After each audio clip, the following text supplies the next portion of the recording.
Guys, how's it going? Thank you for stopping by again. Today we're going to talk about that 70s watch. An era that a few years ago was totally dead when size wasn't a matter on the watches. These 70s watches were dead in the water. These 70s watches, you couldn't give them away. There was zero market, and it was just a terrible watch to invest your money in. So I'm doing this video because I did the other video that was called the best value investment watches right now, like the 30 millimeters. These were those watches 2 years ago.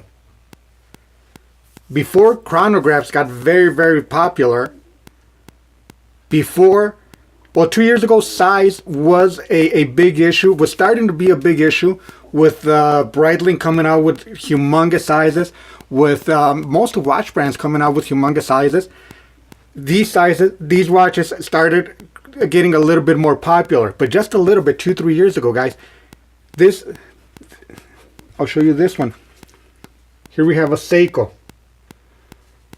And I'm not going to remember the reference, but we could probably zoom into the reference. With the yellow hands and white and blue. It's just a beautiful watch. This watch, 2 years ago, I could not get rid of it for $60, guys. That's what it was worth. $50 to $60. And now you can't buy them for a few $100s. So why am I doing this video about 70s watches? Just to give you an idea and try to give you something to guess on what's going to be the next hot thing. Chronographs. Chronographs 3-4 years ago, they weren't very popular, but now they have names like Panda dial, reverse Panda dial. The new era of watch collectors are giving these watches, the dials, new names, things that old guys we have never heard. Let me show you this one. I just got this one. It's the Gruen Precision big watch. I would call it a let's call this one a Panda with a black eye, I guess. You know, with 2-color register and a 45-minute register here. So these guys, for this era, let me see what size this is. Can't even. 38 millimeter. I'm probably off half a millimeter to a millimeter. So these guys, you couldn't give them away. There was no market. They were not desirable. The value, this one has a 7734. The value 7734. It's not a nice movement, but nonetheless, it does its job. You know, I much prefer the newer version of the ETA value 7750. It's a much more refined movement. These old watches right here, this has a Lemania, and even though it has a Lemania, it's not the prettiest Lemania. It's not the most high-tech Lemania. It's a 3-register. You guys seen this one before? The Breitling 3-register.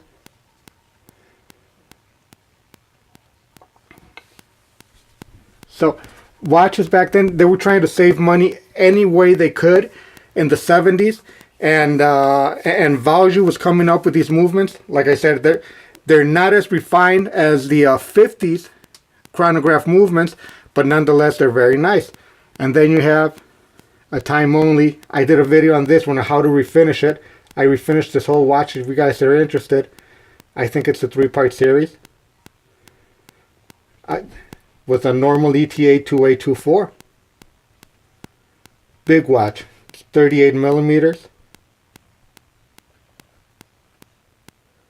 So like in every collection, we're trying to guess what's going to be popular next. What do you guys think? You know, I would have never guessed 70s watches would become so popular. I've never guessed that a Seiko, $50, $60 Seiko was going to be worth $200-$300. That was the farthest thing from my mind. And if I would have known back then what I know now, that's what we all say. You know, I would have 300 of these.